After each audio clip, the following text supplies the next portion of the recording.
Hello बच्चों, तो अभी मैं लाइव आ चुका हूँ मिस्टर फिजिक्स के चैनल पे और एक नए लेक्चर के साथ और एक नया टॉपिक खूबसूरत सा, और वो है लॉज ऑफ मोशन।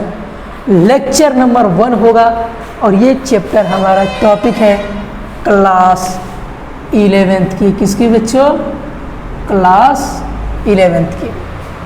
तो जोश के साथ एक बहुत ही इम्पोर्टेंट और खूबसूरत सा चैप्टर लॉज ऑफ मोशन हम लोग स्टार्ट करने जा रहे हैं। तो सभी लोग फटाफट से तैयार हो जाइए बुक और पेन के साथ, और एक नए जोश के साथ, नए खूबसूरत जोश के साथ आज हम लोग पढ़ेंगे लॉज ऑफ मोशन। तो इसमें सबसे पहले हम लोग आए थे एक साइंटिस्ट जिनका नाम था एरिस्टोटल। क्या नाम था? एरिस्टोटल। एरिस्टोटल ने क्या कहा? एरिस्टोटल के अनुसार ये है कि जब किसी बॉडी को हमें मोशन में लाना है तो उसके पीछे एक एक्सटर्नल फोर्स रहना चाहिए। क्या कहा हमने? कि अगर कोई बॉडी मोशन में आ रही है, एक्सटर्नल फोर्स की जरूरत होगी उस बॉडी को मोशन में रखने के लिए। क्या हमने कहा? जैसे देखिए, ये हमारे पास कोई बॉडी है, अभी ये रेस्ट में है। Got my point? इस बॉडी को मोशन में रखने के लिए हमें एक एक्सटर्नल फोर्स की क्या पड़ेगी? जरूरत पड़ेगी। Without external force, this body not change in its position. बिना फोर्स के ये बॉडी अपनी पोजीशन को चेंज नहीं कर सकती है। अगर इस बॉडी को अपने फोर्स को चेंज करना है, यानी अपने पोजीशन को चेंज करना है, तो इस एक्सटर्नल फोर्स की हमें सख्त जरूरत है। तो एरिस्टोटल के अनुसार ये था कि जब तक किसी बॉडी पे हम एक्सटर्नल फोर्स नहीं लगाएंगे, बॉडी मोशन में नहीं रहेगी। यानी बॉडी को अगर मोशन में रखना है तो उस पे एक्सटर्नल फोर्स की जरूरत हमें पड़ेगी। Got my point? कोई दिक्कत? तो ये था एरिस्टोटल के नियम के अनुसार। तो लिखते हैं एक लाइन यहां पे, according to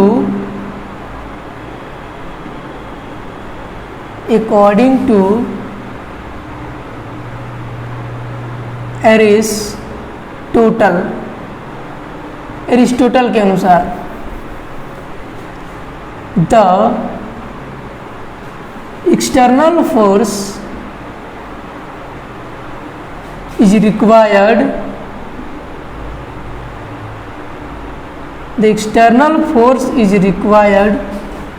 to keep body in motion.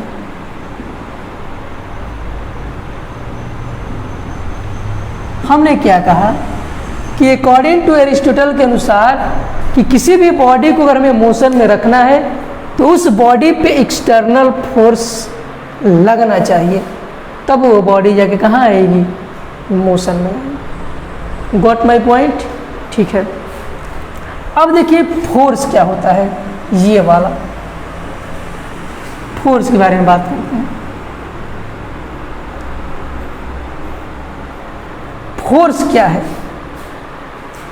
अगर इसके इफेक्ट के बारे में बात करें, फोर्स के क्या क्या इफेक्ट है, तो इफेक्ट इसके पुश और पुल या फिर twisted, stretching, etc. These are the effect of force: push, pull, twisted, stretching, etc. These are the effect of force. ये फोर्स के इफेक्ट है, पुश और पुल। अगर बच्चा 9th के बच्चे से डिफिनेशन पूछो कि फोर्स क्या होता है, तो वो बोलेगा फोर्स इज द पुश और पुल और नथिंग। गड़बड़ कर दिया वो तो। क्या गड़बड़ कर दिया? फोर्स जो है फोर्स क्या है? एक फोर्स यही एक एक्सटर्नल एजेंट है जिसकी वजह से बॉडी मोशन कर रही है। यानी force is the responsible for motion in body, no कि पुश और पुल। पुश खींचना, पुल खींचना, पुश धक्का देना। पुल मतलब खींचना, पुश मतलब धक्का देना। These are only effects, this is only ये फोर्स। ये फोर्स नहीं है पुश और पुल, ये केवल इफेक्ट है। क्या है बच्चों? इफेक्ट है। तो कह सकते हैं कि फोर्स जो है क्या है? नोट यहां लिखने वाली बात क्या है? Force is the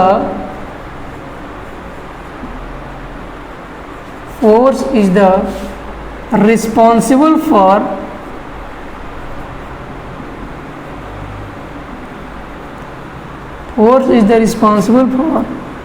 motion in body.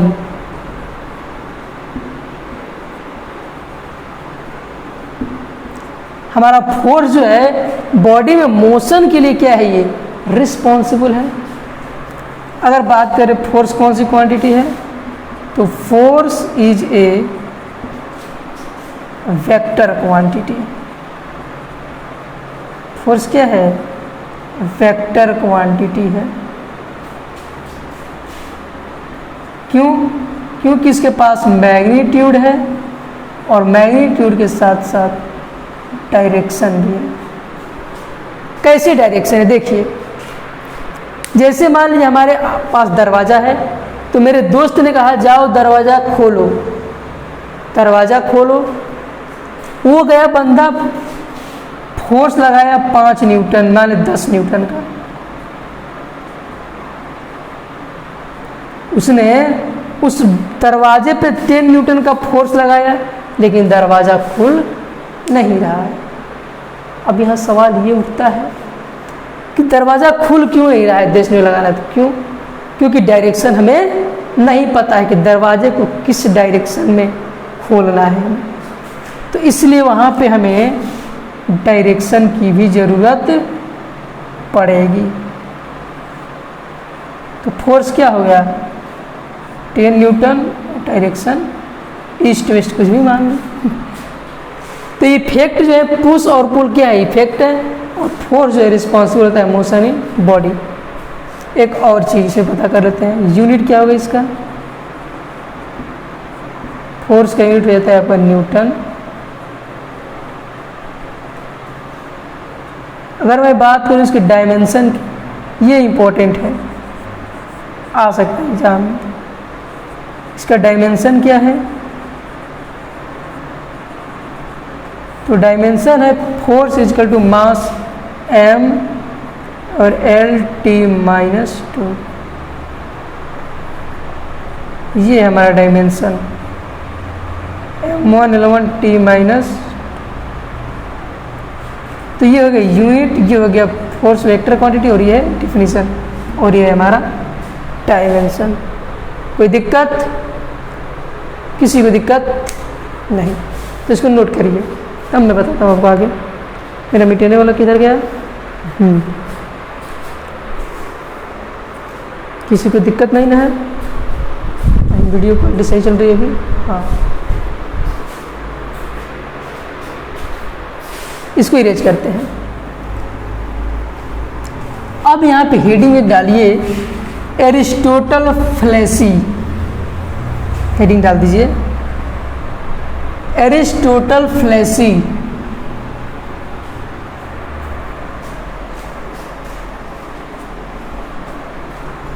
Heading क्या है हमारा? देखिए,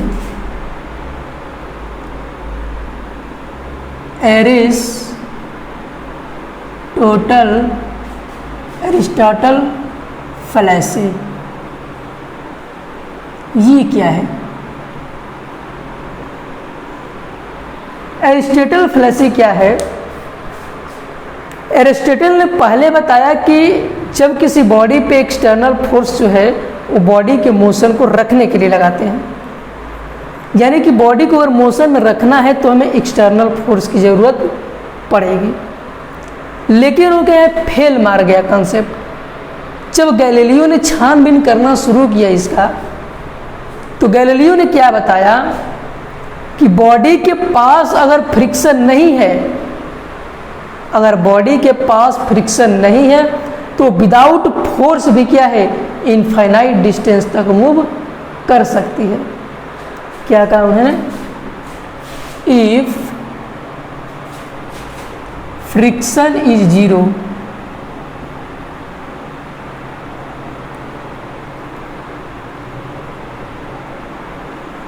ध्यान समझिए क्या है।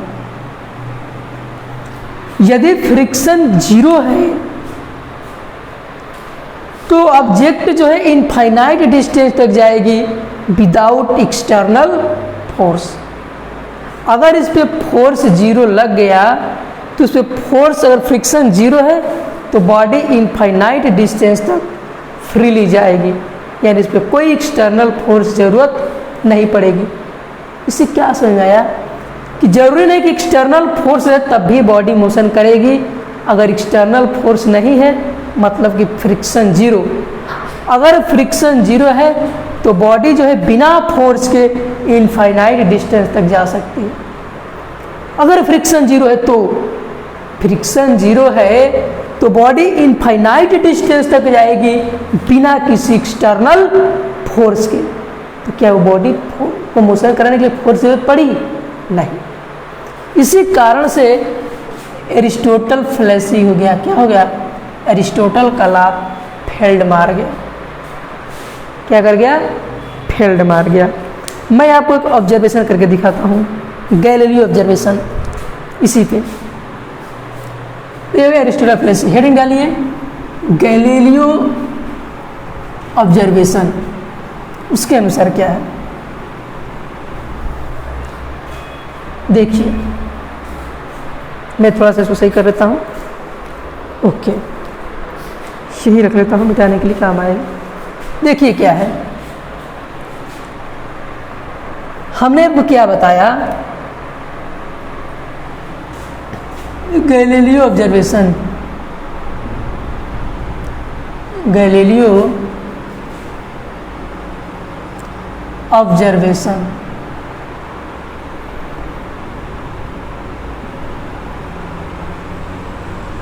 गैलीलियो ऑब्जर्वेशन क्या थे? देखिए क्या है, पहले उन्होंने ऐसे लिया, इसका यहाँ से हाइट क्या है, h है, और जो हाइट ये होगा वही हाइट क्या होगा, ये भी होगा। और यहाँ से हमने एक बॉल को छोड़ा और ये बॉल कहाँ पहुँच गई, यहाँ पे। कोई दिक्कत नहीं। अब हम हाइट यही रखते हैं और थोड़ा सा स्लो को क्या करते हैं, इसे कम करते हैं। स्लो पे हम क्या कर दिए, कम कर दिए। अभी भी हाइट वही रखा हमने, h। अब यहाँ बार को छोड़ोगे तो बॉल कहाँ जाएगी, यहाँ जाएगी। क्लियर दिखाई दे रहा है पूरा फिगर? हाँ, एक मैं फिगर और बनाता हूँ, यहीं पे h हाइट, जितना हाइट वो पहले था उतना ही, और यहाँ से ऐसे गया और बॉडी ऐसे सीधे चली गई। लाइन क्या चला गया, ऐसे सीधे। किसी को दिक्कत?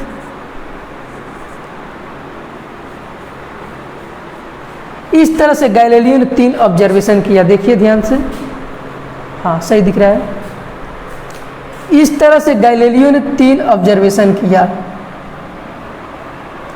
पहले वाले में ऐसे रखा तो बॉल मूव कर रही थी ऐसे, यहाँ अगर थोड़ी सी स्पीड उसकी क्या हो गई, बढ़ गई, क्योंकि स्लोप घट गया। तो स्लोप जब कम हो तो पार्टिकल थोड़ा सा क्या होगा, स्पीड बढ़ गई। यहाँ पे क्या हुआ, जैसे ही पार्टिकल यहाँ पे आया, अब ये पार्टिकल इनफाइनाइट डिस्टेंस तक मूव करेगा। क्यों? क्योंकि सारा क्या है, फ्रिक्शन लेस। क्या है सब, फ्रिक्शन लेस। यहाँ पे फ्रिक्शन अगर लगेगा तो कुछ बात बनेगी, लेकिन ये सारे फिनोमिना तभी होंगे जब ये फ्रिक्शन लेस होगा। क्या होगा, फ्रिक्शन लेस। यानी कह सकते हैं कि without friction body moves infinite distance. तो ऐसे नोट करने वाली क्या बात है, ये लिख देते हैं, विदाउट फ्रिक्शन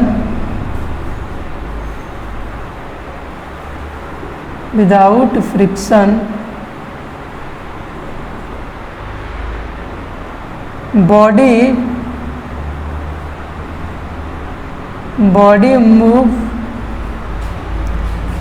इनफाइनाइट डिस्टेंस।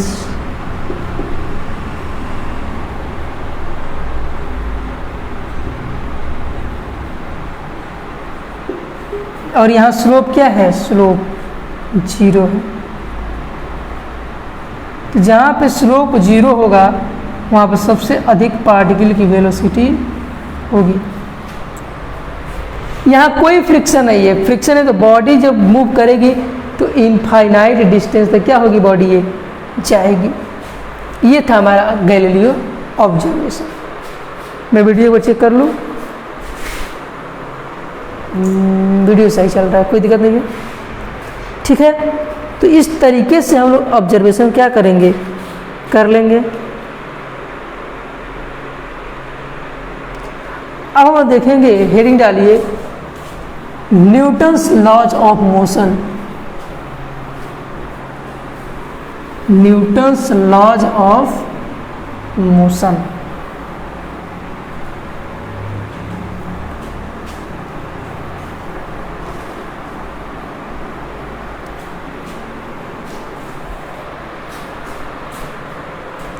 अब देखिए क्या है, मैं समझाने जा रहा हूँ एक चीज, नोट में इसको लिख लीजिएगा। जैसे हमारे पास मान लेते हैं एक बॉडी है, क्या है प्यारे बच्चों, ये एक बॉडी है और इधर लग रहा है फ्रिक्शन फोर्स F। तो जितना फ्रिक्शन पर इधर लग रहा है उतना इधर एक्सटर्नल फोर्स लगा दे तो ये बॉडी क्या करने लगेगी, मोशन करने लगेगी। क्या करने लगेगी, मोशन करने लगेगी। और कैसा मोशन, यूनिफॉर्म मोशन। कैसा मोशन, यूनिफॉर्म मोशन। अब हम बात करते हैं न्यूटन्स लॉज ऑफ मोशन की। Newton laws of motion.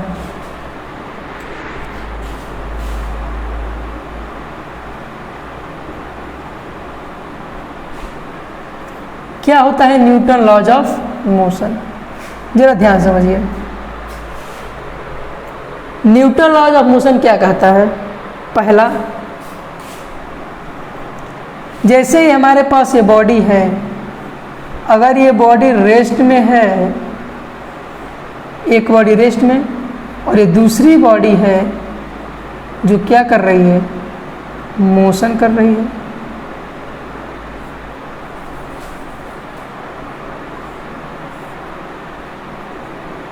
ये है मोशन। देखिए ध्यान से, हमने दो पार्टिकल कंसीडर किया ऑब्जेक्ट, एक बॉडी रेस्ट में है और दूसरी बॉडी मोशन में है। कहने का मतलब क्या है, इस फर्स्ट लॉ के अनुसार न्यूटन, अगर कोई बॉडी रेस्ट में है, अगर कोई बॉडी रेस्ट में है तो रेस्ट में ही रहना चाहेगी। Got my point. और अगर कोई बॉडी मोशन में है तो वो कांस्टेंट वेलोसिटी के साथ मोशन में ही रहना चाहती है। ऐसा कब तक, जब तक इन दोनों बॉडी पे एक्सटर्नल फोर्स न लगे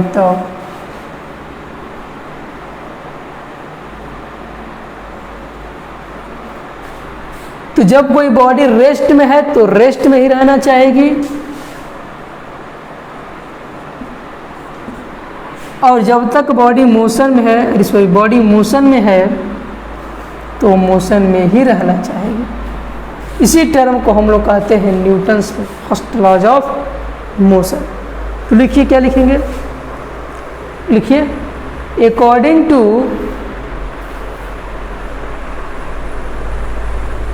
क्या लिखेंगे, अ बॉडी, छोड़िए ma'am, a body will be in at, a body will be in at rest or motion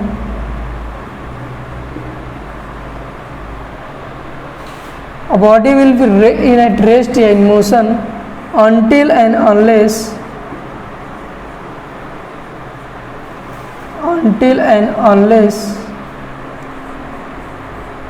external force is not applied. External force is applied. यानी कि बॉडी के अनुसार कि जब कोई बॉडी रेस्ट में है तो वो रेस्ट में ही रहना चाहेगी, और यदि कोई बॉडी मोशन में है तो मोशन में ही रहना चाहेगी जब तक इस बॉडी पे कोई एक्सटर्नल फोर्स अप्लाइड न कर दिया जाए। किसी को दिक्कत नहीं। ये हमारा है न्यूटन्स लॉज ऑफ मोशन, और इसी Newton's laws of first laws of motion को हम लोग कहते हैं इनर्शिया। क्या कहते हैं, इनर्शिया। इनर्शिया को समझिए क्या कहता है। इनर्शिया कहता है कि जब कोई बॉडी मोशन में है तो उसको मोशन में ही रहने दो, और अगर कोई बॉडी रेस्ट में है तो वो रेस्ट में ही रहना चाहेगी जब तक उस पर कोई हम लोग एक्सटर्नल फोर्स अप्लाइड न कर दे। अगर रेस्ट में तो रेस्ट में रहना चाहेगी, मोशन में तो मोशन में रहना चाहेगी जब तक उस पर कोई हम लोग एक्सटर्नल अनबैलेंस्ड फोर्स न रख दें। एक्सटर्नल अनबैलेंस्ड फोर्स, यहाँ क्या होगा, एक्सटर्नल अनबैलेंस्ड फोर्स।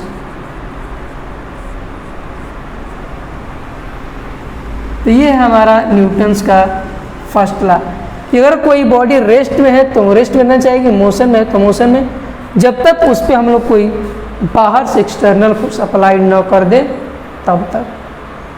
तो इनर्शिया क्या है, इनर्शिया को समझ लेते हैं। लिखिए, इसको नोट कर लीजिए एक बार, जल्दी जल्दी नोट करिए। ओके, वीडियो को पॉज करके नोट कर लिया करिए, स्क्रीनशॉट ले लीजिए। अब मैं आपको समझाता हूं इनर्शिया क्या होता है।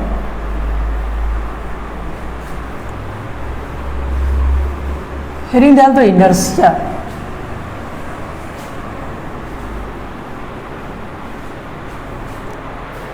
देखिए इनर्शिया क्या है, ध्यान समझिएगा।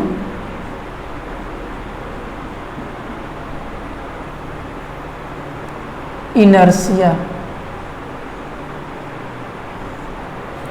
इनर्शिया का मतलब होता है इनहेरेंट प्रॉपर्टी। पहले तो एक है ये इनहेरेंट प्रॉपर्टी, मतलब इसका खुद का प्रॉपर्टी है। ये क्या है, खुद का चरित्र है। इनहेरेंट, इसका ये खुद की प्रॉपर्टी है। क्या है, खुद की, यानी अंदर की, अंदर आत्मा की प्रॉपर्टी इसकी है। क्या, ये मास डिपेंडेंट है। क्या है, मास डिपेंडेंट।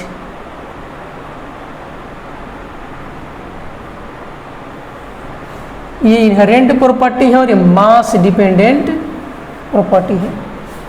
ठीक है। इनर्शिया का मतलब होता है resist, any change in state of rest और इन मोशन। मैंने क्या कहा कि इनर्शिया जो है रेस्ट के मोशन, रेस्ट और मोशन के क्या करते हैं, चेंज को विरोध करता है। यानी कि अगर कोई चीज़ रेस्ट में है तो वो रेस्ट में ही रहना चाहता है, अगर कोई बॉडी मोशन में है तो मोशन में रहना चाहता है। उसको फोर्स लगा के या इधर उधर बहका के कोई फायदा नहीं होने वाला है। तो जब तक ये क्या करता है, किसी भी चेंज का अपोज करता है। ठीक, इनर्शिया जो है मास पे डिपेंड करता है, किस पे? मास पे। तो जिस बॉडी का जितना ज़्यादा मास, मोर मास, अगर मास ज़्यादा है तो मोर इनर्शिया, क्या हो जाएगा? मोर इनर्शिया। अगर मास ज़्यादा तो इनर्शिया भी ज़्यादा। अगर मान लेते हैं इफ़ m1 की वैल्यू 10 kg है और m2 की वैल्यू 15 kg है, तो कोई पूछ दे which has more inertia, which body has more inertia, किस बॉडी के पास ज़्यादा इनर्शिया होगा?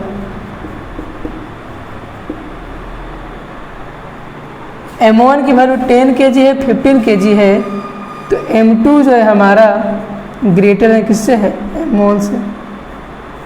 जिसका ज़्यादा मास उसका inertia, m2 has more inertia compare to m1। यानी कि जिस बॉडी का अगर मास ज़्यादा होगा तो उस बॉडी का इनर्शिया भी ज़्यादा होगा। यानी इनर्शिया जो है इनहेरेंट प्रॉपर्टी, ये खुद की प्रॉपर्टी है, इंटरनल प्रॉपर्टी जो है समाई हुई इसके अंदर, कि मास पे डिपेंड करता है और ये किसी भी स्टेट, रेस्ट का हो या फिर मोशन का, उसमें जो चेंज होता है उसका ये विरोध करता है। कौन? इनर्शिया। ठीक है, नोट करिए इतना पहले, नोट करिए जल्दी से। ओके, क्लियर है? ठीक है, इनर्शिया देखो,